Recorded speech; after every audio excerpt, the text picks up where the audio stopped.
નમસ્કાર, news for ઇન્ડિયામાં આપનું સ્વાગત છે. હું છું આપની સાથે કુમાર. ગુજરાતભરમાં રાજપૂત અને ક્ષત્રિય સમાજે પરસોત્તમ રૂપાલાના નિવેદન સામે બાણો ચડાવી છે.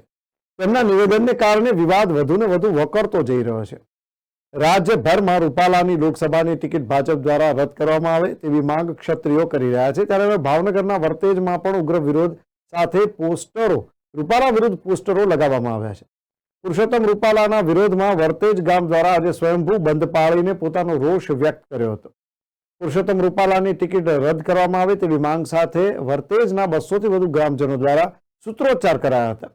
જોકે પુરુષોત્તમ રૂપાલાનો વિરોધ કરી રહેલા તમામ લોકોની વર્તેજ પોલીસ દ્વારા અટકાયત કરાઈ હતી. આ સાથે જ ક્ષત્રિય સમાજના આગેવાનો દ્વારા વર્તેજમાં ભાજપના કોઈ પણ નેતાઓએ રૂપાલાની ટિકિટ રદ ન થાય ત્યાં સુધી પ્રચાર પ્રસાર માટે આવવું નહીં તેવા બેનરો લગાવી દીધા. મહત્વનું છે કે 24મી માર્ચના રોજ રાજકોટમાં કેન્દ્રીય પ્રધાન પુરુષોત્તમ રૂપાલાએ જાહેર મંચ પર નિવેદન આપ્યું હતું કે મહારાજાઓએ અંગ્રેજો સાથે રોટી બેટીના વ્યવહાર કર્યા હતા.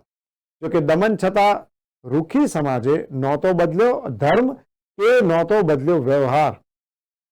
રૂપાલાના નિવેદનથી રાજપૂત સમાજમાં રોષ ફાટી નીકળ્યો છે ને પુરુષોત્તમ રૂપાલાએ ક્ષત્રિય સમાજ વિરુદ્ધ કરેલા નિવેદન બાદ માફી પણ માંગી લીધી.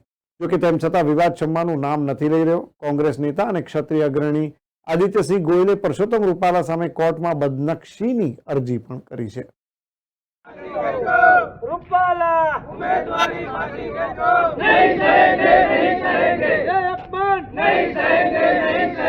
हमें किसी से पैर नहीं, हमें किसी से पैर नहीं, रूपाला हाय हाय, रूपाला हाय हाय, रूपाला हाय हाय, रूपाला वाली उम्मीदवारी रद्द करो, रूपालाની ઉમેદવારી રદ્દ કરો. બળદેવ સોલંકી શું કાર્યક્રમ હતો આજ રોજ જે પુરુષોત્તમ રૂપાલાએ બેનો દીકરીઓ વિશે બગાડ કર્યો છે તેના વિરોધમાં વર્તેજ ગામની અંદર સ્વયંભૂ બંધ પાડેલું હતું. આવનારા દિવસોની અંદર જ્યાં સુધી પુરુષોત્તમ રૂપાલાની ટિકિટ રદ ના થાય ત્યાં સુધી આ ગામની અંદર વર્તેજ ગામમાં કોઈ પણ ભારતીય જનતા પાર્ટીના નેતાને પ્રચાર અર્થે પ્રવેશ બંધી છે. આવનારા દિવસોની અંદર જો ટિકિટ રદ નહીં થાય તો ચોક્કસપણે ઉગ્ર આંદોલન થશે.